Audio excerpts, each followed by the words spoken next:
Hello everyone and welcome to the channel. I'm Emmanuel, I'm an airline pilot, and today I'm flying the TFDI MD-11 once again. So this is like my fourth or fifth flight with it right now, and I gained a little experience with the airplane, and I want to share my expectations of what I'm thinking this is going to become over time with you guys. So let's start with a general overview of where the MD-11 is at right now.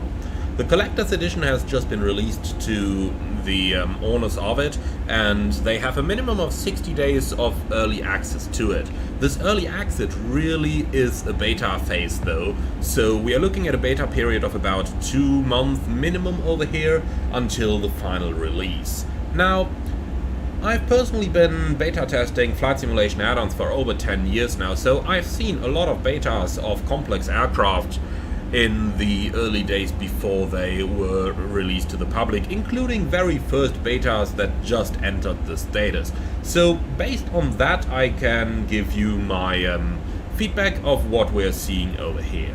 So where do we start? Well, obviously that thing's got bugs. I think that's totally out of question, nobody is going to deny that, and it is totally normal. It is the first beta version after all. And for that first beta, it gets you from A to B. It's got a couple things like there are lights illuminated here in flight that probably shouldn't be, but that's all normal stuff in a beta version. That is absolutely nothing I would be concerned about. So if we have a general look over the plane, we can see we've got some very good modeling done pretty much all over the cockpit, and we've got an AFB that is in progress. There's things that's not simulated yet, like the charts only have very basic viewers over here. You can't pin anything, it doesn't auto-populate, you can't import from SimRief and so on. And there's also stuff in here that is not yet simulated, like performance or maintenance. However, there is some very good basics in there, and we can see loads of options in there, and we can basically get an idea of the amount of work that is going into this airplane.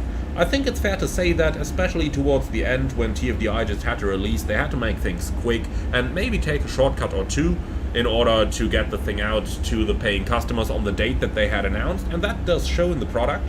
However, keeping in mind that it is a beta, I think it's fair to say that all of these things are basically expected. Seeing it from a standard beta tester's perspective, here is the positive things that I can say about the MD-11. Number one, the first version gets you to do flights from A to B.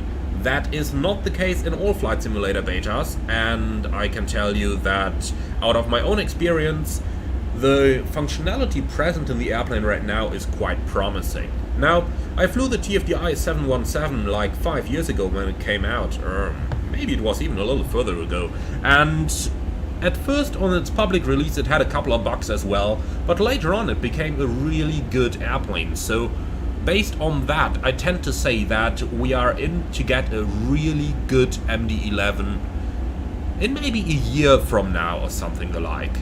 It is going to make continuous improvements. It's in a state where I'm sure that when it is eventually going to release to the public in like 2 months or so, it is going to be a well-flyable airplane, and it is going to be a very well-enjoyable airplane.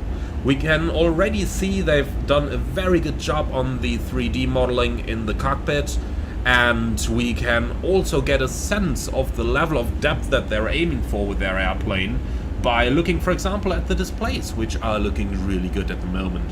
Now, we've got some really fat pixels on the primary flight display up here. Who would have expected that? And looking over the remainder of the displays, I do believe that is a nice show of the quality that we can expect in the final MD-11 release. Also loads of great options over here, like we've got the striped engine instruments right now, but we can change those around. If we have a look over here into tape displays disabled, save that, then we're getting the around instruments.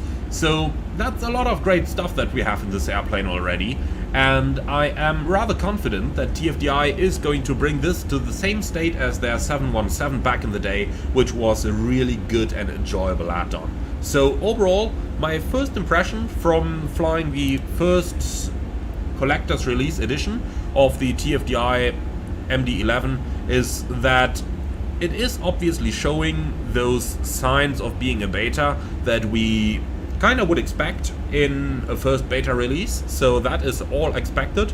but it is showing a very good potential of becoming a very good airplane over the time. So those of you who were unsure of what to expect from the plane, that is my personal take on it, based on what I'm seeing and based on what I have seen on this airplane from my first couple of flights with it. It's a first impression overall. It is very hard to say where exactly it is going to develop into, but I'm pretty positive about this airplane, and the first indications we're seeing are that TFDI is on a very good track to get this one to its final release. So that's my first impressions, guys.